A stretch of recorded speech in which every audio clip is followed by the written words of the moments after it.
Morocco and its food are a cultural crossroads between Africa, Europe, and the Middle East, between the original Berber desert tribes, the invading Arabs, and European colonizers. Today, Morocco has one of the most exotic and enticing cuisines in the world, and it's famous for its prolific use of spices. But how does a world-class food culture flourish in a desert region? I'm heading into the Atlas Mountains east of Marrakesh. We're heading for an ancient Berber village, Tamalelt. And when I get there, I'm looking forward to meeting a famous Moroccan chef. He's going to show me where he grew up, and we're going to enjoy a traditional meal with some of his old family friends. Chef Lassane Bouki is from the Berber tribe and grew up in the desert. He's passionate about the culture and flavors of Morocco. So I'm looking forward to cooking with him and meeting his friends. All the villages here come one time a week for this market. Everything looks great, eh? And everything is grown locally. So what are we going to make with these? We're going to use them for the couscous. To make couscous? For the couscous, yeah. For the beans and tomatoes, we're going to use them for tagine. Tagine and couscous? Tagine and couscous, yeah. Do you have to buy the couscous here as well? Everyone here, they make their own couscous. Really? Yes, from their own couscous. Cilantro too. You don't need to touch it, you just... Oh, that's beautiful. That's some of the strongest smelling mint I've ever come across. Michael, we're going to get some patata, some potatoes. Batata, you call them? Batata, yeah. Batata? Let me bargain with him. Yeah, okay, I will let you do that. Shahal. It means how much? How much? You know, he said 100. Yeah, because I'm tall, huh? Yeah, you have to bargain with him. Maybe 40 for this. No, 20. 20. He said whatever you like. Whatever I like. You know what? I like the first price. Thank you. 100. Fresh lamb? It seems odd to see raw meat in the desert heat, but it works because most rural families don't have refrigeration. Their meat is killed, cooked, and safely consumed all on the same day. Very fresh. They kill it this morning and they bring it here. Look at that. It looks like he made it himself. Yes, Daddy made it here. He did make that. That's a heavy knife. Yeah, let me try one. Get those fingers back.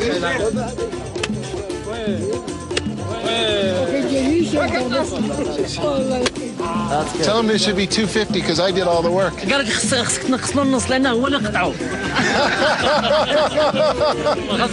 He said you have to add the double because you learned how to cut. Use the knife. Okay, so why don't we say 350 then? Okay. The price he asked for. Yeah. Shukran. The market had everything, including a traveling spice merchant. Even in the desert, Moroccans care about their spices. So some turmeric, some paprika, coriander, a little bit of cinnamon, a lot of cumin. Look at that. We're gonna get just a little bit of the ras al-hanout. Al-hanout means the head of the shop, means everything in a spice shop. Oh, look, I can't wait to smell it. That's very nice. This, for me, is one of the things that I came to Morocco to see. But it's gonna go there. With a trunk full of fresh local ingredients, we headed back out into the desert to the traditional Moroccan home of Lassane's family friends. Thank you for having me. Abdullah. Nice to meet you. Hi. Thank you. Thank you. It's time to get cooking, to experience the real Moroccan kitchen up close and personal. But first things first, when you're invited into a desert home, you're always welcomed with traditional desert hospitality. What do we have here? He's gonna prepare the tea, the mint tea. In front of the guests? On front of the guest. We're gonna put mint and sugar. That's a lot of mint. That's good. Look at this. Squat. Sugar. Oh, it's not just having tea. No. People have a conversation, talk about the family, about the children, about life, about the fields, about the animals, about everything. About everything. Everything.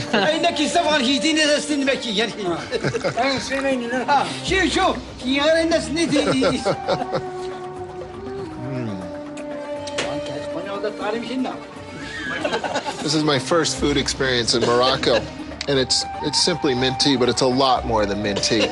It's a lot of guys sitting around, enjoying themselves, giving each other a hard time a little bit, having some fun. Just having some fun. It's universal. Thank you. Shukran. Shukran. How many are we cooking for? Like 20 people. So look at that. Does that ever smell good? Couscous! Couscous! Morocco is world-renowned for its fresh flavors, its aromatic spices, and its colorful cuisine.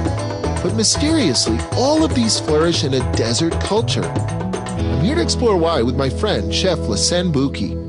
Michael, we're gonna start with the tagine. And while the tagine is cooking, we're gonna make the couscous. Excellent. Tagine is the name of the distinctively shaped cooking vessel and the stew-like dish prepared within it. She puts salt to attract, make onion sweet, spices too, to bring their own oils outside. Which spices are those? This is the mixture, the ras el hanout. That's the ras hanout. The ras el hanout, the mixture, yeah. Ras el hanout is uniquely Moroccan. It sometimes includes 15 or more distinct flavors. And she's gonna add a little bit of the mixture of paprika and cumin. Is this saffron? Yeah, this is ground saffron. Ground saffron. Unlike most stews around the world, tagines don't begin with browning meat. In the desert, that would require too much precious fuel. You don't need each time to see and look how is it. You just like cover it, that's it. The shape of the tagine pot evolved to reflect the limited resources of the desert.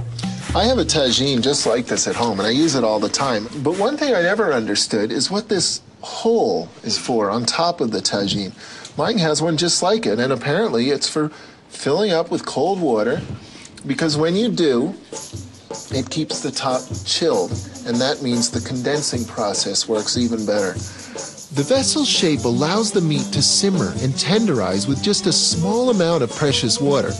The water simmers and rises into the cone, where it quickly condenses and rolls back down the sides into the food.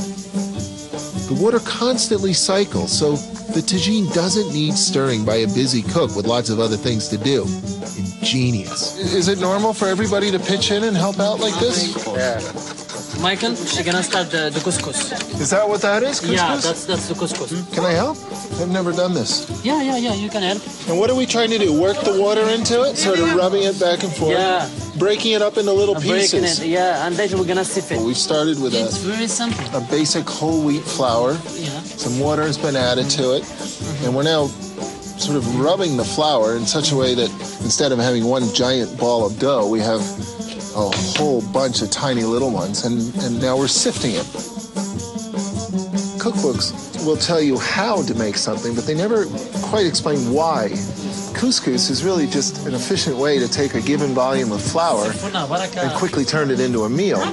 In the desert, couscous is also very efficient.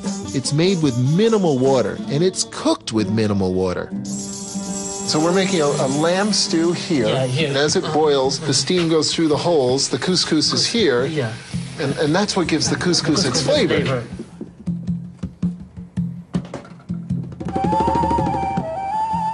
The tagine is simmering, the couscous is steaming, and I'm standing on the roof of the house. I find this house quite fascinating, actually, because from a distance, it just looks like a sort of big block house in the middle of the desert. But once you get inside, you realize that it's a system of courtyards. The family lives up front. A vigilant dog on the roof keeps watch over everything, the house, livestock out back, and an oven. And all of this in the shadow of the Atlas Mountains. Thank you. Shukran. Bon appetit!